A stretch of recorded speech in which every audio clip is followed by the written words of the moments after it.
Hi, Coreen. I'm Elora. I'll be your nurse today. Hi. What brings you in today? Well, I just moved to Canada and I want to become a healthcare worker. But to do that, I have to get all my vaccinations caught up. And I don't have my hepatitis B one, and that's what I'm scheduled for today. But I feel like I don't really know anything about hepatitis B, so I'd like to know more about it before I get it. Okay. Well, hepatitis B is an infectious disease spread by blood and body fluids. So this can cause a potentially life-threatening infection of the liver. It happens when a virus called hepatitis B infects the hepatocytes of the liver. I don't even know what hepatocytes do. So normally the liver is composed of functional units called hepatic lobules. So blood vessels run through these lobules, and smaller cells called hepatocytes filter the blood as it passes through.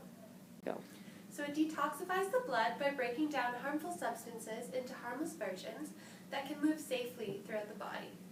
So it breaks down worn-out blood cells, turning the hemoglobin into bilirubin, which then dissolves in water and is excreted. So it metabolizes nutrients such as amino acids, glucose, and fatty acids to produce energy.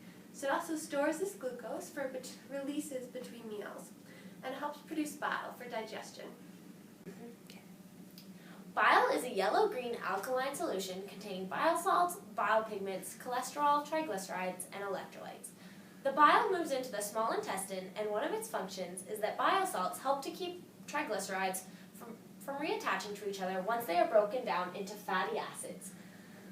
This process is called emulsification of fats, and the bile salts coat the fatty acids in smaller groups of fatty acids and monoglycerides, and this grouping is called a micelle. So how does the virus work? Well, someone can be infected by the virus by a needle stick injury, by having unprotected sex with somebody who has the virus, or by an infected mother giving birth to a baby. Once infected, the virus will target the host cell by attaching onto its cell membrane. Once there, it releases RNA into the plasma of the host cell, which then moves into the nucleus of the host. This RNA uses the host cell's metabolic machinery to replicate itself, and this damages the cell's ability to function normally. This is the first way that hepatitis injures the body. The second way it injures the body is when the immune response is activated to fight off the virus. The invaded cells display a specific presenting protein from the membrane that the white blood cells recognize as now being foreign, or what we call non-self MHC proteins. The cell then recognizes these and cytotoxic T cells will attack the entire cell in order to kill off the virus. When the cell is destroyed, the body creates a protective cover of scar tissue around the destroyed cells, creating what is now necrotic tissue.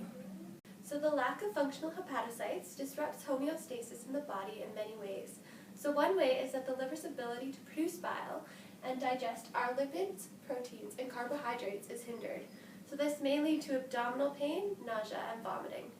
So this lack of ability to break up lipids into fatty acids causes large globules to continue through the intestines until they are excreted, causing fatty, clay-colored stools. Another problem is that the infected hepatocytes no longer have the ability to store glucose or metabolize nutrients, which leads to fatigue. Also, the liver is no longer very good at breaking down red blood cells, and this can leave a toxin called bilirubin to be insoluble in water and unable to excrete. Bilirubin will then build up in tissues and cause a yellowish pigment to the skin and eyes called jaundice and a dark urine. So the extent on tissue necrosis would depend on the individual's immune response. So a quick response would cause cell injury but eliminate the virus, and a slow response would never get ahead of the virus and therefore would cause a long-term hepatitis called chronic hepatitis. I understand why it's a good idea to get a vaccination now. Well, the incidence of hepatitis B has been greatly reduced since the invention of vaccinations.